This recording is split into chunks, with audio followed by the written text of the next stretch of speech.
Merci beaucoup de rester avec nous. Votre émission Auteur se déplace aujourd'hui. Nous sommes aux Almadies chez Juliana Diédhiou Fouchard. L'auteur nous revient après un choix impossible entre chic, choc et chèque. Elle nous revient avec donc un pacte perfide où l'auteur met à nu les problèmes liés à l'accueil dans les hôpitaux, mais également dans la prise en charge calamiteuse que moi, vous et toute personne qui a eu à aller à l'hôpital a eu à rencontrer. Donc des mots que l'auteur pointe du doigt et nous allons en parler dans ce présent numéro de votre émission Auteur sur Dakar Actu. Juliana Diédhiou Fouchard, un plaisir de vous retrouver. Bonjour, le plaisir est pour moi. Alors, on a eu à faire des émissions, un choix impossible entre chic, chèque et choc. Aujourd'hui, vous nous revenez avec un pacte perfide. Vous mettez, on va dire, vous passez en revue toutes ces difficultés que les personnes rencontrent dans les hôpitaux. Voilà. Alors, quel a été, on va dire, le déclic, l'élément déclencheur? Comment vous est venue cette idée? Ou bien vous avez eu à rencontrer des difficultés aussi dans les hôpitaux? Ouais. En fait, l'élément déclencheur, ça fait très très longtemps que j'avais envie d'écrire sur les négligences, sur toutes les difficultés que rencontrent les accompagnants malades dans les établissements de santé. L'élément déclencheur, c'est qu'en fait, j'avais une sœur qui était malade. Et pour ces raisons, je suis revenue au Sénégal et je suis restée avec elle pendant plus de 4 ans. On a fait, moi, elle et ma sœur, beaucoup d'hôpitaux à Dakar avant son décès. Et donc, il s'est passé plein de choses qui m'ont révoltée autant. Elle a eu envie de porter plainte par rapport à certaines choses. Et finalement, d'après mon père, ça ne valait pas la peine de porter plainte. Et j'ai d'ailleurs créé une association qui s'appelle Négligence Zéro grâce à elle, grâce à tout ce qu'on a vécu ou à cause de tout ce qu'on a vécu dans les établissements de santé. Donc c'est vrai que c'est pas que ce nouveau roman ne parle pas que des établissements de santé, mais je tenais dans les premiers chapitres à expliquer la difficulté d'un accompagnant malade, d'un usager dans les établissements de santé à Dakar et en Afrique en général. Alors, dans ce livre, il y a l'histoire de Maodo, qui a une maladie chronique et qui fait une crise et qui se retrouve à l'hôpital. Alors, toute la difficulté va tourner autour de la prise en charge, enfin, de son acheminement jusqu'à l'hôpital avec ses frères. Racontez-nous un peu. En fait, j'ai créé un personnage, Maodo, qui sera dans le comment. En 7 jours, j'avais l'objectif de faire une histoire en 7 jours, que ça soit une histoire d'amour pour les gens qui sont intéressés de romance, mais une histoire d'amour réelle. 7 personnages que quand quelqu'un va lire le livre, dira je connais au moins une personne qui ressemble à cette personne. Et je voulais expliquer les problèmes dans les établissements de santé. Donc j'ai dû créer une intrigue, une histoire d'amour jusqu'à la fin du roman. Et le challenge, c'était de tout réussir en 7 jours de temps. Parce que si vous voyez bien, dans le roman, je ne fais pas un chapitre, premier chapitre, deuxième chapitre, je fais premier jour, deuxième jour jusqu'au 7e jour. Et j'ai eu envie, à travers Maodo, d'expliquer comment les gens souffrent dans les hôpitaux, comment on souffre quand on amène un malade dans un hôpital et qu'on vous dit qu'ils ne peuvent pas le prendre, qu'on le trimballe d'hôpital en hôpital, qu'on vous dise même qu'il faut le ramener chez vous pour qu'il revienne le lendemain, comme s'il ne pouvait pas mourir entre-temps. Donc j'ai voulu expliquer plein de choses. Je pense que les gens, les accompagnants malades, les usagers des hôpitaux ou les familles des personnes qui ont des maladies chroniques, s'ils lisent ce livre, ils se retrouveront. C'est très difficile. C'est un parcours de combattant au Sénégal ou en Afrique en général, dans beaucoup de pays d'Afrique. Je ne vais pas dire toute l'Afrique, mais la majorité des pays d'Afrique ont ce même problème. Il y a même qui poussent l'injustice à outrance, parce que dans ce livre également, on assiste à un hôpital où le docteur qui dit ben, allez à un autre hôpital, on a appelé, il y a de la place pour vous. Alors que ce n'était pas vrai. Ben ça, c'est moi qui l'ai vécu. J'ai prêté cette histoire à Maodo parce que j'y tenais. Parce qu'à cette période, cette histoire m'avait beaucoup blessée. On avait ramené mon oncle, parce qu'il était sourd-muet et habitait à côté de la maison familiale à la Sika Baobab. J'arrive un soir, après avoir été voir ma soeur, je demande, ben, ça fait 2 jours qu'on ne l'a pas vu. Ils m'ont dit, ben, ils ne l'ont pas vu depuis 2 jours, ben, personne ne s'est inquiété. Je suis allée chez lui, on l'a trouvé au sol. Il avait fait une crise, il était au sol. J'ai mis dans un taxi, je n'avais pas ma voiture. On a trimballé. Mon oncle, on est parti d'abord à l'hôpital, je ne dirais pas le nom, on nous a dit d'aller dans un autre hôpital. C'est ce que j'explique, le parcours dans le livre, je ne vais pas rentrer dans les détails. Mais arrivé à un moment dans un des hôpitaux, quelqu'un est sorti face à notre refus de partir, parce que je me suis dit, c'est non-assistance en personne en danger. Je ne comprenais pas. Moi, j'avais vécu, je ne sais pas, plus de 10 ans en Allemagne. Je suis rentrée, ça m'avait énervée. Donc, ça me semblait même inadmissible, tu vois. Donc, j'ai dit, on ne quitte pas l'hôpital. On va s'arrêter là. S'il meurt, on va porter plainte. Et un monsieur sort et nous dit, amenez-le à l'hôpital qui se trouve dans tel quartier. Je viens de téléphoner pour vous, ils ont une réanimation. Quand on est arrivé dans cet hôpital et qu'on m'a dit qu'il n'y avait pas de réanimation, moi, ma soeur, elle était par terre. Moi, je ne comprenais pas. Je pleurais parce que je ne pouvais pas comprendre comment on peut mentir sur des détails, sur des choses comme ça. C'est même pas jouer avec la vie des personnes aussi facilement. Et à cette période, ainsi que ce qui s'est passé avec ma soeur, vous avez bien vu dans le livre qu'à un moment, j'ai voulu porter plainte. Mais que, hélas, ici, on dit le jeune marche plus vite, mais le vieux connaît le chemin. Donc, quand mon père a dit non, on n'a pas pu porter plainte et je me suis retrouvée dans des activités d'association. Justement, face à cette situation, beaucoup de personnes réagissent, on va dire, différemment. Il y en a qui gardent leur calme et se soumettent à Dieu. Il y en a d'autres qui, quand même, crient à l'injustice. Maodo qui sera trimballé d'hôpital en hôpital, mais finalement sera pris en charge. Imaginez un autre malade qui ne serait pas pris en charge et qui malheureusement décède dans ces conditions. Ou surtout, moi, ce que j'avais remarqué en étant dans ces hôpitaux, c'est que les parents illettrés ou les villageois qui viennent de loin avec leurs malades, je sens une certaine négligence envers ces personnes parce qu'on sait qu'ils ne connaissent pas leurs droits. Et ils sont même là en suppliant comme s'ils ne payaient pas. Comme si c'était gratuit. Ils demandent, je ne sais pas si vous me comprenez, exactement. Ils sont là à dire sur des choses qui sont leurs droits, sur des choses qui devraient être normales et naturelles. Donc quand vous lisez ce livre, vous verrez qu'il y a beaucoup de situations comme ça, beaucoup d'exemples, mais c'est des exemples réels. C'est un roman, comme d'habitude, je passe du vrai à la fiction, voilà. Mais c'est une fiction vraiment réelle. Ouais. Alors vous êtes engagé, vous avez pris votre plume pour décrire les injustices. Alors est-ce que c'est comme ça que ça doit être? Face à l'injustice, il faut dénoncer. Moi, je pense qu'en Afrique, on n'a pas cette culture de dénonciation. C'est pour ça que ça ne va pas. Moi, personnellement, je dis tout le temps qu'il faut oser dénoncer. Vous allez quelque part, vous allez dans une banque ou vous allez dans un hôpital, ça ne va pas, il ne faut pas dire c'est pas grave. Il faut demander à voir le patron. Moi, je vais dans une boutique, ça ne va pas, je demande le patron. Parce que je me dis, moi, en tant que chef d'entreprise, je ne voudrais pas que mes employés se comportent comme ça. Si ça se trouve, le propriétaire ou le patron de cette entreprise n'est pas au courant.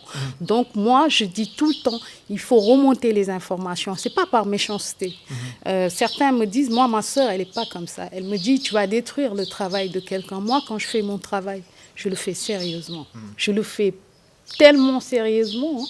J'essaie de le faire tellement bien que je ne peux pas imaginer que quelqu'un puisse faire son travail et faire genre. Et qu'après qu'on dise, si tu le dénonces, il va se retrouver sans emploi. Moi, je pense que c'est ces petites choses, oui, on laisse tomber, oui, c'est pas grave, qui font que l'Afrique ralentit un peu. pour moi, ce n'est plus le moment de faire ça. S'il y a quelqu'un qui déconne dans un endroit, il faut appeler une personne qui lui est supérieure et l'informer. Parce que si ça se trouve, ils ne sont pas au courant. Alors, un hôpital, c'est une sorte de pyramide, du plus bas au sommet, on va dire. Il y a l'accueil quand le malade arrive. C'est déjà à l'accueil, que ce soit bien accueilli ou mal accueilli. Ensuite, il y a, on va dire, la prise en charge par le médecin qui s'occupe du malade. Alors, quelle devrait être également cette relation entre médecin et patient? Parce que dans le livre également, il y a un médecin, on va dire, un docteur qui ne serait pas tendre avec une patiente. Et quand la sœur a voulu dénoncer, il y a tout le tralala qui dit ben non, si tu le dénonces après, il sera là, il se vengera sûrement sur la prise en charge médicale. En fait, c'est pas un médecin, c'est un infirmier. Un infirmier. Oui, parce qu'en général, comme partout, hein, certains sont plus royalistes que le roi. Et en général, c'est les plus durs. Enfin, je ne dis pas que les infirmiers, c'est les plus durs. J'ai rencontré des infirmiers formidables. Mais dans chaque métier, il y a certains. Voilà. Et donc, lui, c'était un infirmier qui nous interpellait comme ça, comme des chiens quand il rentrait dans les chambres. Quand il venait dans les chambres, et dès qu'il arrivait, tout le monde courait parce que tout le monde avait peur de lui.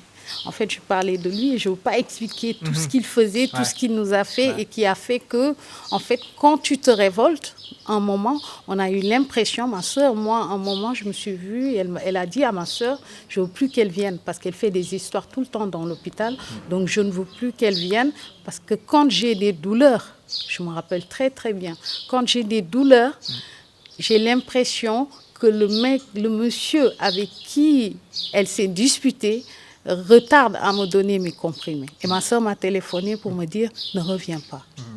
Ne reviens pas. Tout à fait. Donc, voilà. Alors, prise en charge médicale, dans le livre également, on va revenir sur l'histoire de Maodo. Il y a également cette histoire de la fibre, on va dire, maternelle, ou la fratrie, cette connivence, ce soutien entre les frères, Gaga et Baye, qui se retrouvent au chevet de Maodo. Maodo également qui est très proche de sa maman. Quel est le sort d'une famille face, on va dire, à l'un des leurs qui tombe malade et qu'on doit vraiment s'occuper? Ça ne doit pas être facile, j'imagine, pour la famille. Oui, c'est très douloureux. Moi, je l'explique dans le livre, d'avoir un proche très, très malade. C'est très, très difficile. C'est pour ça que la situation dans les établissements de santé doit interpeller tout le monde. Tout le monde devrait s'y mettre pour que ça évolue. Parce que les compétences sont là. Le Sénégalais a un bon potentiel. On peut mieux faire tout ça. Donc c'est très très difficile. Certains se sentent un peu loin de cette histoire parce qu'ils ont peut-être une prise en charge. Quand on travaille, évidemment, on a une prise en charge. Certains un peu loin de cette histoire parce qu'ils peuvent se permettre de voyager, d'aller dans les hôpitaux en Europe. Donc ça ne les concerne pas. Enfin, ils ne se sentent pas tellement concernés. Mais je vous assure que même si on n'est pas atteint directement, quand un proche est atteint, c'est très dur. C'est très, très difficile. Alors dans le livre également, vous l'avez dit, hein, on ne parle pas que d'hôpital et de malade. Il y a également l'engagement personnel, il y a également l'engagement au sein de la population, de la société, politiquement parlant également, avec Baye qui est toujours, on va dire, très dur envers les politiques. Voilà, exactement. Alors, quel devrait être, en tout cas, l'engagement des décideurs face à nos structures sanitaires qui manquent parfois, on va dire, un manque criard d'équipement, et ça se retourne jusqu'au patient, on va dire, le plus faible? En fait, comme je l'explique, enfin, cette partie, je ne l'ai pas réellement expliquée, parce que vous me demandez l'engagement des politiques par rapport à ça. Moi, je pense que la santé n'a jamais été une priorité réellement en Afrique. parce que nos dirigeants ont toujours eu le choix de pouvoir aller se soigner ailleurs. Les gens qui sont techniquement, si on fait la pyramide, qui sont au-dessus de la pyramide, ont toujours cette possibilité d'avoir une prise en charge. Donc, ça n'a jamais vraiment été une priorité et ça devrait être une priorité. Le Sénégal a fait partie des 134 pays qui, en 1978, ont été à Alma-Ata pour la déclaration d'Alma-Ata sur les SSP, les services de santé primaire et tout ça. Le Sénégal en faisait partie et l'OMS avait déclaré à cette période que la santé est un droit fondamental pour tout être humain. L'objectif de cette conférence à cette période, c'était que du plus bas, du plus pauvre au plus riche, que tout le monde ait toutes les chances de se soigner quand ils ne se sentent pas bien. Donc moi je pense que la santé devrait être une priorité. Et Covid-19 nous a montré que sans la santé, il n'y a pas d'économie, il n'y a pas de plaisir, il n'y a pas de divertissement. Et moi je pensais même après Covid que voilà, tout le monde va comprendre. Après ça, tout va changer. Mais je n'ai pas vu beaucoup de mouvements. L'être humain a cette tendance d'oublier très vite. Tout à fait. Donc, ça fait l'objet de discussions entre Diaga qui vient d'Europe, enfin qui a fait l'Europe en tout cas, oui, et Ba également qui est en Afrique, on va dire au Sénégal. Ouais. Diaga qui ne comprend pas pourquoi il y a trop de laisser-aller en Afrique contrairement aux pays européens. Aux pays européens. Cette confrontation, je l'ai voulu. Diaga qui a duré en Europe avec son esprit... qui pense qu'on est au pays des merveilles. Et Ndiaga qui est là. Ndiaga est là, ce n'est pas le Ndiaga de la SICAP, ou le Ndiaga, c'est le Ndiaga qui fréquente le peuple, le vrai peuple du Sénégal. Donc qui discute avec beaucoup de gens et qui a une autre vision différente de celle que nous avons peut-être. Et donc je voulais cette confrontation pour dénoncer certaines choses, pour dénoncer certains comportements. Quand moi je prends un taxi ou quand je vais quelque part, moi je suis une personne qui aime beaucoup le contact humain. Je suis très curieuse, j'adore discuter avec tout le monde et n'importe qui. Et toutes les histoires m'intéressent. Donc j'ai eu envie d'être un porteur de parole pour certains peut-être qui n'ont pas les moyens de se faire entendre. Donc ce n'est pas porteur de parole réellement. Je me suis dit, je sais écrire. Avec l'écriture, je pourrais dénoncer certaines injustices. D'ailleurs, j'écris par impuissance, j'écris parce que je ne peux pas aider, parce que face à certaines situations, je ne sais pas quoi faire. Et donc, je me dis, écris, peut-être que ça va tomber un jour sur les mains de quelqu'un qui a la possibilité de faire les changements que tu ne peux pas faire. Bouger les lignes. Voilà. Alors, l'histoire, ça commence, ce qui devrait être... une après-midi, on va dire, très chouette, familiale. C'est retourné face à Maodo qui reçoit un SMS et qui finalement, le message lui sera, on va dire, pas fatal au début, mais quand même, qui va lui faire tomber dans les pommes jusqu'à ce qu'il soit évoqué à l'hôpital. Et ce message sera le suspense jusqu'à la fin du roman. Du roman. Ça, c'est l'histoire d'amour, hein. L'intrigue sur l'histoire d'amour, dire aux gens de faire attention au téléphone aussi. C'est la chose la plus magique que l'être humain a créée, mais c'est la chose la plus dangereuse. Donc, j'ai voulu, si j'explique tout aussi, il n'y aura pas beaucoup de choses. Donc, j'ai voulu expliquer, et vous le verrez progressivement, comment est-ce qu'avec un téléphone, on peut se mettre, on peut se mettre en danger, on peut changer sa vie, on peut détruire même sa vie.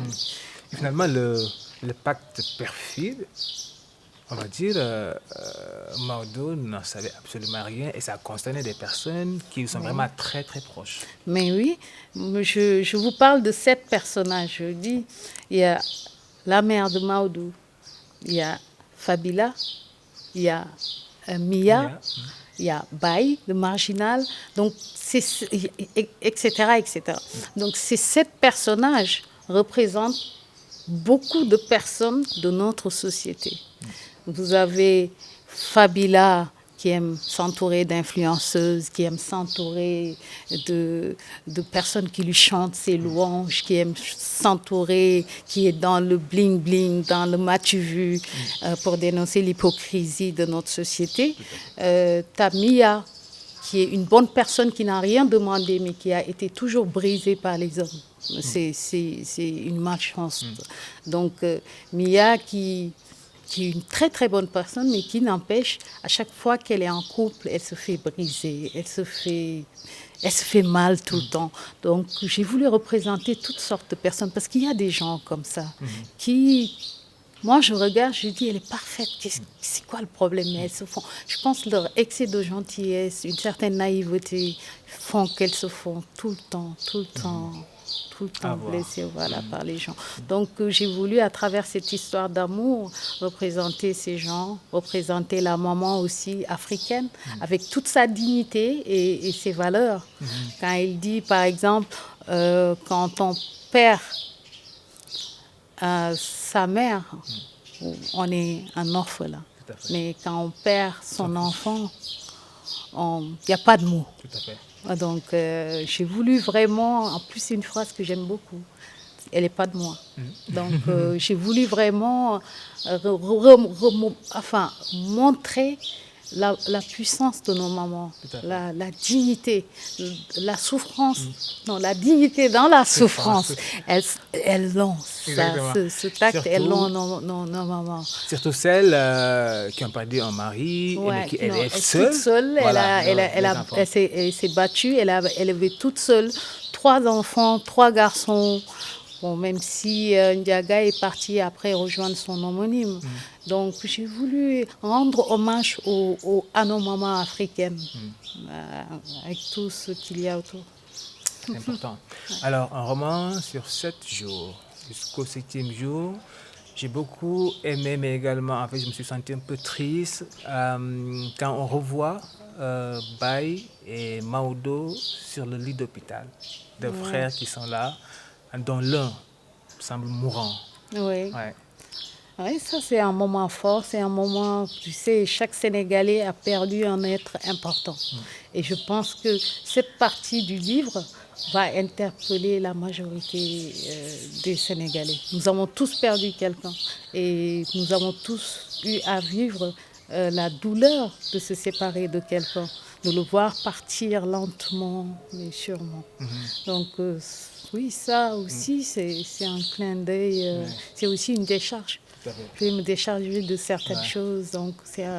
Parce que les deux frères qui discutent jusque-là dans la soirée, qui s'endorment, et Baye qui se réveille pour aller dans les toilettes, qui revient et qui ne sent plus respirer son frère et qui court appeler les médecins. Ce sont des moments quand même très durs pour... C'est un moment très très dur pour un accompagnant malade. Vous savez, les accompagnants malades, ce n'est pas facile. Ça gère le malade, ça gère les paiements, les frais. Tout à fait. Ça gère son boulot parce que l'accompagnant malade est toujours absent. Et au travail, il peut avoir des problèmes. Ça gère ses propres problèmes, ses factures, ses propres problèmes personnels. Et ça doit montrer toujours au malade que tout va bien. Calme-toi, tout va bien. Donc, c'est pire. Et ça gère aussi le stress qu'à un moment ou à un autre, lui, en tant qu'accompagnant malade, pourrait perdre la personne qui lui est le plus chère. Donc, j'ai voulu parler de tout ça.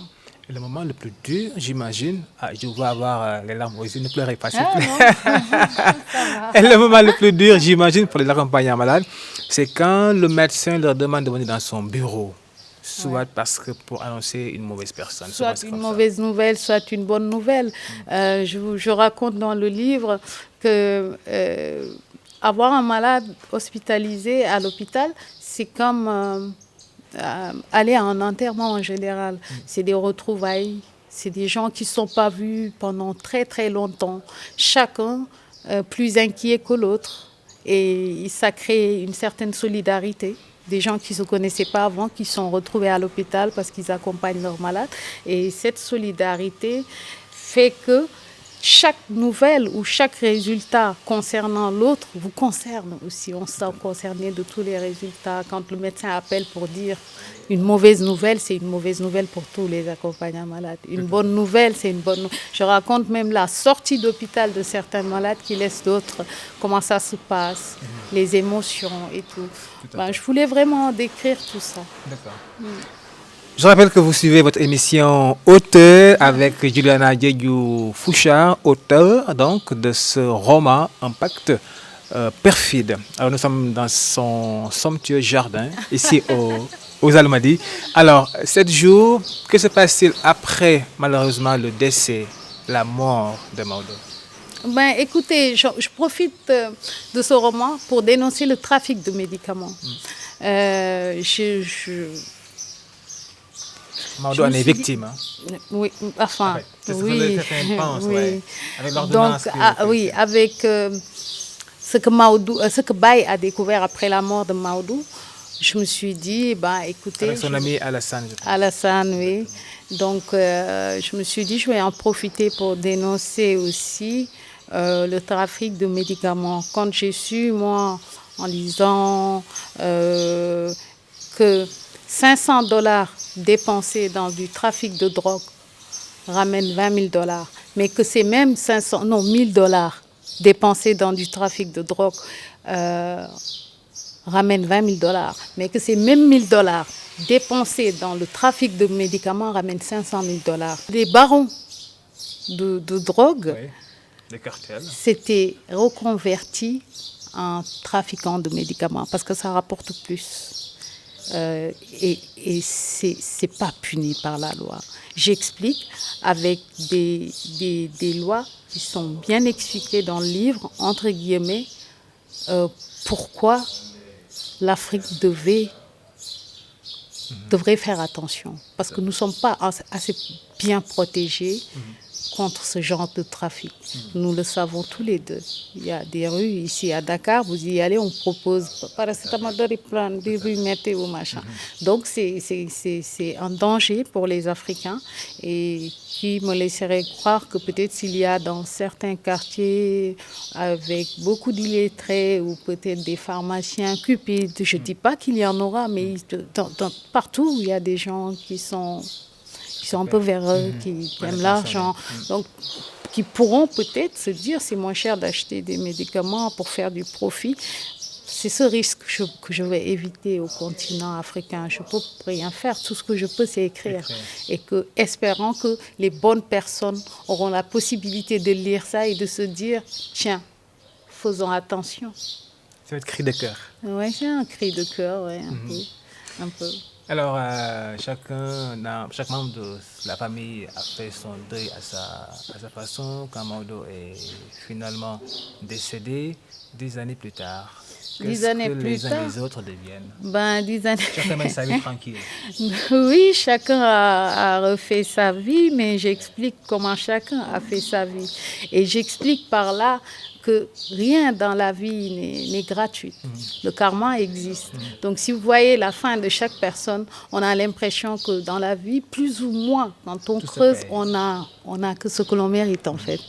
On mérite d'être... Je ne veux pas trop détailler sur ce qu'ils deviennent parce qu'en gros, les gens, ils pourront, ils se diront, voilà, on a tout, c'est bouclé là, je ne lis pas.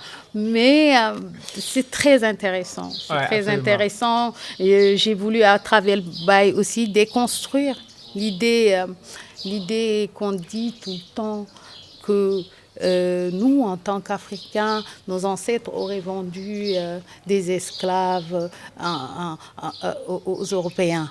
Donc, Baye explique dans ce livre que la collaboration entre l'ennemi et l'occupant, ça a toujours existé.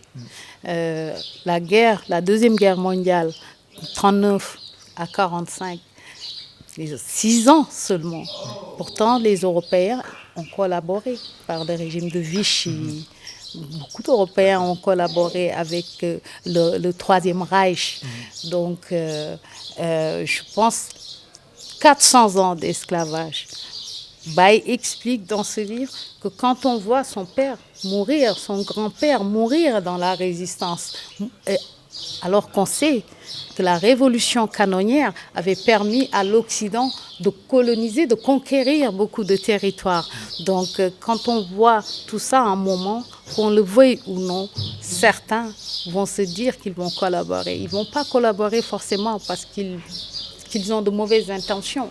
Peut-être qu'en collaborant, ils se disent que l'occupant a raison ou que c'est la meilleure des choses à faire. Donc, il y a plein de... C'est très profond, c'est très long. Il faudra lire pour comprendre le point de vue de Baye.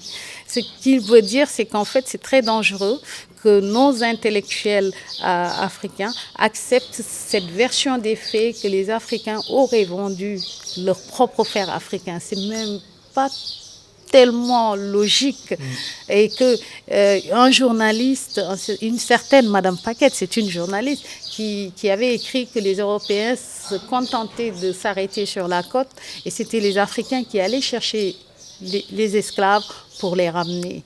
En fait, c'est trop facile. Je pense, c'était une déclaration qui devait pousser nos intellectuels à demander des comptes parce que comment savait-il qu'il y avait des maladies? Parce qu'elle dit, sachant qu'il y avait des maladies qu'ils pouvaient choper, de peur de choper ces maladies, ils se mettaient sur la côte et envoyaient nos frères africains chercher. Donc, Baye explique le comment du pourquoi. Quand l'Occident venait conquérir un endroit, sur 45 000 personnes, il y avait 20 000 personnes qui étaient mortes. C'était comme une guerre. Le plus fort a gagné et le plus fort a mis ses lois. C'est tout simple.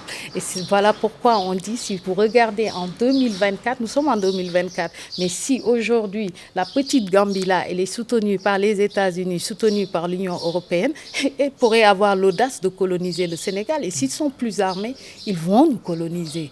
Et c'est ça la vie. En 2024, il y a encore des pays où on parle de colonisation et qui sont soutenus par les grandes puissances. Donc pour vous dire que ce n'est pas une question de les Africains étaient des lâches ou ce n'était pas des lâches. C'est une question de puissance militaire. Le plus fort gagne et impose sa loi. Donc c'est ça. En tout cas, moi j'ai aimé personnellement le personnage de Baye, le révolutionnaire qui a une idée sur tous les sujets dans ce... Voilà, exactement.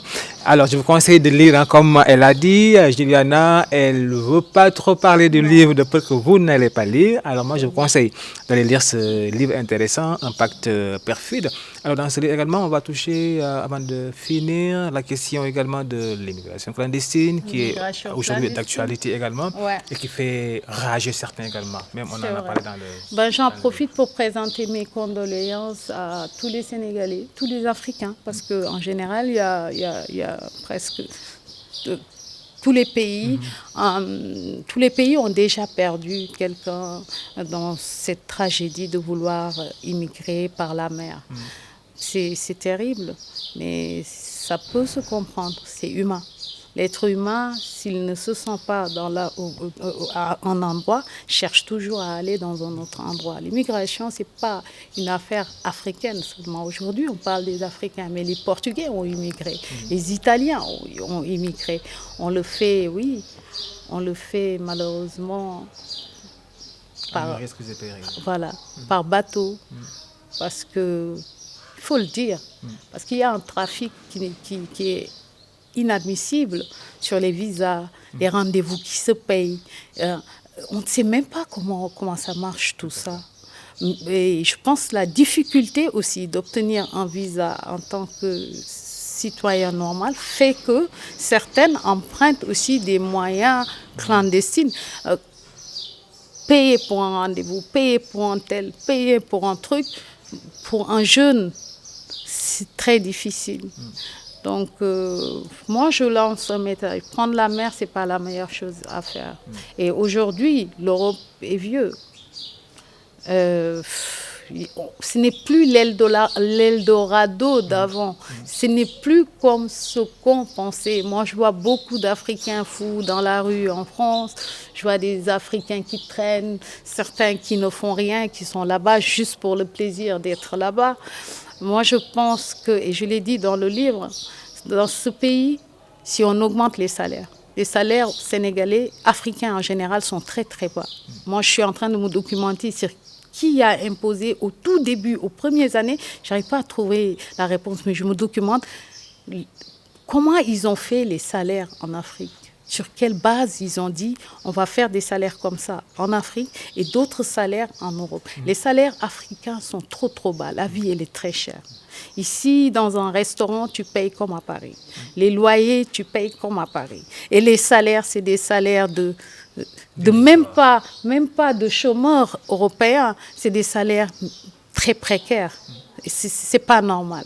Si les Sénégalais ont un bon salaire, ils ne vont pas se tuer dans la mer pour aller immigrer ailleurs. Ce pays est très agréable. Moi, je pense que le problème des salaires, il faut que ça se règle. Je ne sais pas comment, mais j'interpelle les autorités à qui ça concerne. Les salaires sénégalais sont trop bas par rapport à la cherté de la vie, par rapport à tout, quoi. Je pense que ça, c'est pas que sénégalais, c'est dans tout le continent africain. Il y a de très faibles salaires, c'est inadmissible. Alors j'imagine que la production de ce livre vous a pris énormément de temps, des nuits blanches, des maux de tête même à la limite. Alors aujourd'hui que le bébé est né, quand vous le tenez entre les mains, qu'est-ce que vous ressentez? J'étais rassurée d'avoir sorti certaines choses. Parce que moi, si vous voulez, quand j'écris, je range des problèmes dans des placards. Donc, je suis quelqu'un qui, de nature, comme on dit, je suis un peu genre, comme une compresse. J'aspire la douleur, j'aspire l'injustice, surtout quand c'est là. J'ai envie tout le temps, je suis révoltée, je me mêle de choses qui... Ça a été même un frein dans ma vie pour beaucoup de choses, parce que je ne supporte pas de voir des situations injustes. Donc, ça met en danger mes positions, mes trucs. Donc, voilà. Mais quand je le regarde, je suis triste un peu, contente un peu, mais je me dis quelque chose dans ma tête a été rangé quelque part. Ça valait la peine, quoi. Ouais. Alors, la prochaine écriture sera tournée vers quoi? Vers qui? Une histoire d'amour? Non, oui, ça sera une histoire d'amour, mais... Teinté également de quelques problématiques qu'on va... Oui, des problématiques sur le fait de faire un enfant par FIV. Donc, je ne vais pas en dire beaucoup, mais je suis en train d'écrire un prochain roman. Et voilà. Et on sera là pour lire. Pour lire, oui. Inch'Allah. C'est toujours un plaisir de vous avoir dans l'émission Auteur. Le plaisir est pour moi. Et c'est également un plaisir de lire vos productions depuis Un choix impossible, entre chic, choc, échec. Et aujourd'hui, Impact perfide. Merci Juliana. Merci beaucoup. C'est moi qui vous remercie. Auteur, hein, c'est toujours un plaisir de recevoir Juliana Diédhiou pour lire et commenter ses productions. Aujourd'hui, on en était avec Impact perfide, sa dernière production. Alors, Madame Fouchard, Juliana Diédhiou, pour ceux et celles qui regardent Auteur, qui sont fans de l'émission Auteur et qui ne vous connaissent pas, qu'est-ce que vous leur diriez en termes de présentation? Voilà. Ben, comme on me dit souvent, je ne me présente pas. Je ne sais pas le faire, c'est pour ça. Mais je m'appelle Juliana Diédhiou. Dire que je suis Diola serait un truisme parce qu'il n'y a pas de Diédhiou Wolof, ni Sérère, ni Peul. J'ai quitté le Sénégal à l'âge de 17 ans, après le bac, 16 ans et demi, 17 ans. Je suis allée faire mes études supérieures. J'ai eu un diplôme de tourisme. J'ai travaillé dans l'hôtellerie de luxe. J'ai travaillé dans beaucoup de groupes, le Club Med, le South, d'accord. Et j'ai reçu aussi beaucoup de chefs d'entreprise. Beaucoup de chefs d'État. J'ai reçu beaucoup de personnalités parce que mon travail était chargé d'accueil des VIP. J'ai été attachée de direction, guest relations. Donc, j'ai beaucoup aimé l'hôtellerie. Puis, plus de 15 ans après, j'ai eu envie d'aller affronter un master en relations internationales, un master en diplomatie. C'était pas facile et j'en profite pour remercier mes formidables profs du Centre d'études diplomatiques qui m'ont donné envie de ne pas abandonner parce que travailler et faire les études, c'était pas facile. Hein? Donc, j'aime quelqu'un qui est passionné d'hôtellerie. Je voyage beaucoup. J'aime les voyages, que ce soit pour des raisons professionnelles ou pour des raisons de découverte. Comme je vous ai dit tout à l'heure, je suis quelqu'un qui est très curieuse, qui a une curiosité culturelle incommensurable. Donc, je voyage beaucoup et j'ai beaucoup aimé l'hôtellerie. Ça me l'a bien rendu parce que ça a permis à un ancien chef d'État africain de me débaucher pour me sortir de l'hôtellerie et m'amener dans son environnement proche où j'ai travaillé dans le pétrole, le trading, l'énergie. Voilà, je peux me permettre de dire que je me débrouille très bien en français, Super bien, en anglais, en allemand, en espagnol. Wow. Et je me débrouille super bien en Wolof et en Diola. Super. Ben, Juliana, c'est ça. Autant dire qu'elle est internationale. Voilà, c'est ça. Elle est Voilà. polyglotte, quoi.